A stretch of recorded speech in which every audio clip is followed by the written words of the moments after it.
Mairon stands in Aule's domain, a Maia of rare skill and a passion for perfect order. He studies metals, admires balanced designs, and dreams of creating wonders that reflect a flawless world. He speaks little, but those who watch him sense an intensity behind his thoughtful gaze. In the vast halls of Valinor, he performs each task with quiet precision. Ole praises his dedication, never suspecting that this drive for control can lead astray.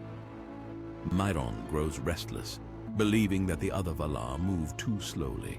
He wishes to shape Arda with the same rigor he applies to molten ore, stamping out chaos wherever it lurks. Melkor notices Mairon's latent ambition. The mightiest of the Valar, Melkor exudes a dark magnetism, cleverly sowing misgivings about Aule and the rest. He whispers that their caution hinders true grandeur. Mairon finds these words compelling. The concept of absolute efficiency stirs him, and Melkor's claims that the other Valar lack the will to impose perfect order sound plausible. Mairon begins to linger in Melkor's shadow, gleaning knowledge that Aule does not teach, pondering a path not blessed by the other Valar. He rationalizes that by joining a more decisive master, he might accomplish wonders that surpass anything achieved under Valinor's measured guidance. In the years that follow, Melkor returns to Middle-earth, forging hidden citadels in the north. Mairon departs Valinor, renouncing Aule for the sake of a vision that now grows darker with each passing day. He stands at Melkor's side as Gothor, or Sauron, shaping new layers and organizing vast hordes of orcs. His gifts for strict order and cunning infiltration make him indispensable. Melkor is an overwhelming presence, brimming with raw destructive force, but Sauron weaves more subtle webs.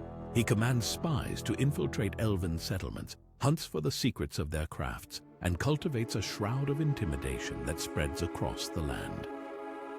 The Silmarillion describes him as a master of shadows and werewolves, and he learns to cloak himself in illusions when needed.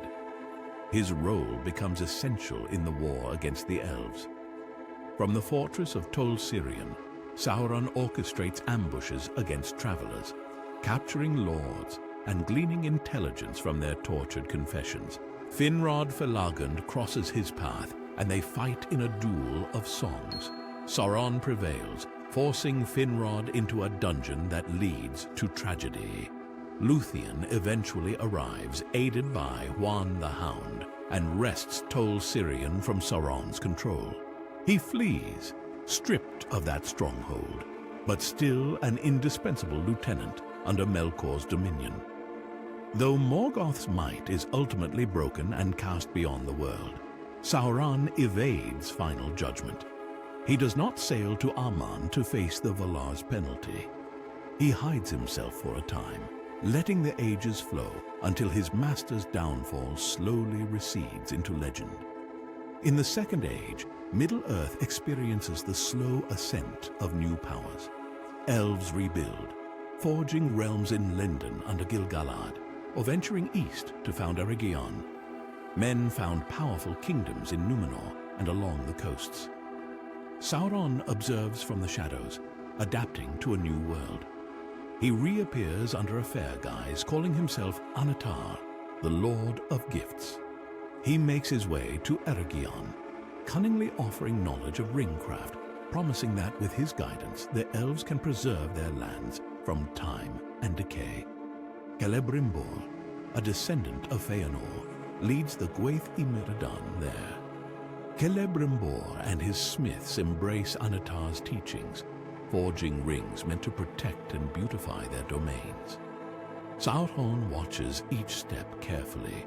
He yearns to subjugate the elves through these rings, to channel their power so that all might bend to his will. In secret, he journeys to the fire mountain of Orodruin, known as Mount Doom, and there, away from any prying eyes, he forms the One Ring. His forging is an act of dark genius. Into that single golden band, he channels a large share of his spirit, making it a direct extension of himself. One ring to rule them all becomes the refrain. The Silmarillion recounts that as soon as he sets the ring on his finger, the bearers of the lesser rings sense a disquieting presence seeking to peer into and command their thoughts. Realizing their peril, the elves remove their 3 rings and conceal them. Sauron's plan to enslave the elven lords at once is thwarted. And in a flash of rage, he mobilizes armies against Eregion. Thus, the war of the elves and Sauron begins. He hurls orc legions across the land, capturing Celebrimbor's realm, sacking its forges, and seizing many of the rings. Celebrimbor is tortured and slain, though Sauron never locates the 3 that remain hidden. The land is ravaged, its once fair works destroyed. Word of this devastation spreads to Gil-galad and Elendil's ancestors, shaping future alliances that will oppose him. Yet for now, Sauron stands triumphant as the new Dark Lord, having wrested a trove of rings and terrorized one of the brightest elven enclaves in Middle-earth. He basks in the dread his name evokes. From Mordor, he expands his dominion, forging alliances with men who hunger for power. But the One Ring is the core of his ascendancy, linking him to the lesser rings scattered throughout the world. He imagines all realms submitting to the order he envisions. In Sauron's mind, only through his iron control can Middle-earth find perfection. That logic, twisted though it is, drives him onward.